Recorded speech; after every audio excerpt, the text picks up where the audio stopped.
ಎಲ್ಲ ಕೇಳುವರಿಗೂ ಕೂಡ ಪ್ರೀತಿಪೂರ್ವಕವಾದಂಥ ನಮಸ್ಕಾರ. ಸುಭಾಷಿತ ಉಕ್ತಿಯಲ್ಲಿ ನಮ್ಮ ನಿತ್ಯದ ಒಂದು ವಾಡಿಕೆ ಅಂತ ಒಂದು ಸುಭಾಷಿತ ಉಕ್ತಿಯನ್ನು ಇವತ್ತು ಹೇಳಿಕೆ ನಾನು ಇಷ್ಟಪಡ್ತೀನಿ. ಮನುಷ್ಯ ಸಾರ್ಥಕ ಜೀವನ ನಡೆಸಿದಾನೆ ಎನ್ನುವುದಕ್ಕೆ ಯಾವುದು ಮಾನದಂಡಗಳಿರಬೇಕು ನಮ್ಮಲ್ಲಿ ಹೇಳೋದಕ್ಕೆ ಒಂದು ಶ್ಲೋಕ ಇದೆ. ಅದು ಈ ಥರ ಇದೆ ಶ್ಲೋಕ. ಜೀವಿತಾವಧಿಯಲ್ಲಿ ಮನುಷ್ಯನಿಗೆ ದೈನ್ಯತೆ ಇರಬಾರ್ದು. ಮರಣಕಾಲದಲ್ಲಿ ಅವನು ಅನೇಕ ರೀತಿಯ ವ್ಯಾಧಿಗಳಿಗೆ ಅಥವಾ ಇತಕ್ಕೆ ತುತ್ತಾಗಿ ಅಲ್ಲಿ ಅನೇಕ ದಿವಸಗಳಿಗೆ ಸಾಕು ಈ ಜೀವನ, ಇದನ್ನು ನಾವು ಮುಗಿಸೋಣ, ಒಮ್ಮೆ ನನ್ನ ಜೀವನ ಅಂತ್ಯ ಆದರೆ ಸಾಕು ಎನ್ನುವಂತಹ ಒಂದು ಭಾವನೆ ಮನುಷ್ಯನಲ್ಲಿ ಬರಬಾರ್ದು ಅಂತ ಹೇಳ್ತಾರೆ. ಸಾಮಾನ್ಯವಾಗಿ ಎಲ್ಲರೂ ಈ ವಿಚಾರಗಳನ್ನು ಕೇಳಿ ಈ ಒಂದು ಶ್ಲೋಕವನ್ನು ನೀವು ಕೇಳ್ತೀರಾ.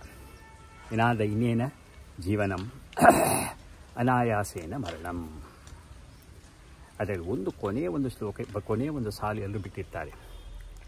ಯಾವುದದು ಅಂತೇಳಿ ಅಂತ್ಯಕಾಲೇ ತವ ಸಾನ್ನಿಧ್ಯಂ ಇತಿ ಪರಮೇಶ್ವರ. ಜೀವನ ಅಂತ್ಯಕಾಲ ಅಂತೇಳಿದ್ರೆ ಈ ದೇಹಾವಸಾನವಾದ ನಂತರದ ಹಂತದಲ್ಲಿ ನನ್ನ ಈ ಆತ್ಮಕ್ಕೆ, ಶರೀರ ಅಂತೂ ಪಂಚಭೂತವಾದದ್ದು ಪಂಚಭೂತಗಳಿಗೆ ಸೇರಿ ಹೋಗುತ್ತೆ. ದಹನ ಕಾರ್ಯವೋ ಅಥವಾ ದಫನವೋ ಏನೋ ಒಂದು ಕ್ರಿಯೆಯಲ್ಲಿ ಅದು ಸೇರಿ ಹೋಗುತ್ತೆ. ಆದರೆ ಇದರ ದೇಹದ ಒಳಗಡೆ ಸೇರಿಕೊಟ್ಟ ಚೈತನ್ಯದ ಒಂದು ಭಾಗ ಇದೆ. ಇದು ಆ ಮಹಾಚೈತನ್ಯಕ್ಕೆ ಹೋಗಿ ಸೇರುವಂತಹ ಸಂದರ್ಭದಲ್ಲಿ ಆ ಮಹಾಚೈತನ್ಯನಿಗೆ ಪರಮೇಶ್ವರ ಅಂತ ಹೇಳ್ತಾನೆ. ದೇಹಾವಸಾನದ ಕಾಲದಲ್ಲಿ, ದೇಹದ ಅವಸಾನವಾದ ನಂತರದ ಹಂತದಲ್ಲಿ ನನ್ನ ಈ ಚೈತನ್ಯಕ್ಕೆ, ಒಳಗಿಳಿದಂಥ ಚೈತನ್ಯಕ್ಕೆ ಭಗವತ್ ಸಾನ್ನಿಧ್ಯದ ಸಾಯುಜ್ಯತೆ ಸಿಗಬೇಕು. ಜೀವಿತಾವಧಿಯಲ್ಲಿ ಮನುಷ್ಯನಿಗೆ ಯಾವತ್ತೂ ದೈನ್ಯತೆ ಬರಬಾರ್ದಂತೆ.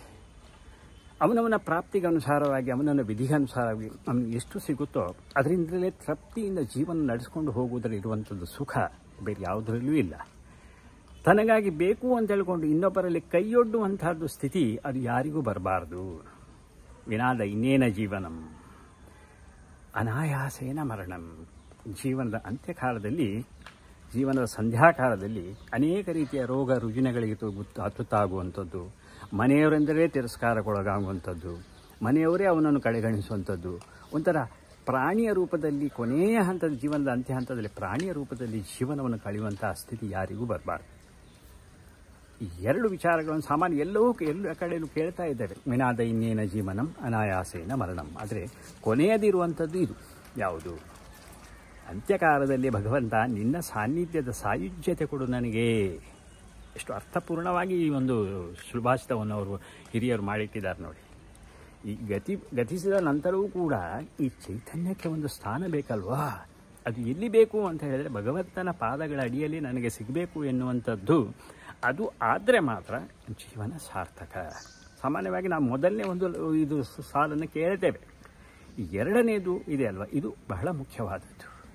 ಶರೀರದಿಂದ ಆತ್ಮವು ಬೇರೆ ಬರ್ತರೂ ಕೂಡ ಆ ಆತ್ಮದ ಒಂದು ಅಂಶ ಆ ಚೈತನ್ಯಕ್ಕೆ ಹೋಗಿ ಪರಮಾತ್ಮನ ಸಾನ್ನಿಧ್ಯದ ಸಾಯುಜ್ಯತೆ ಪಡೆಯುವವರೆಗಿನ ಕೋರಿಕೆ ಇರಬೇಕು. ಅಲ್ಲಿಗೆ ಆ ಸುಭಾಷಿತ ಅರ್ಥಪೂರ್ಣ.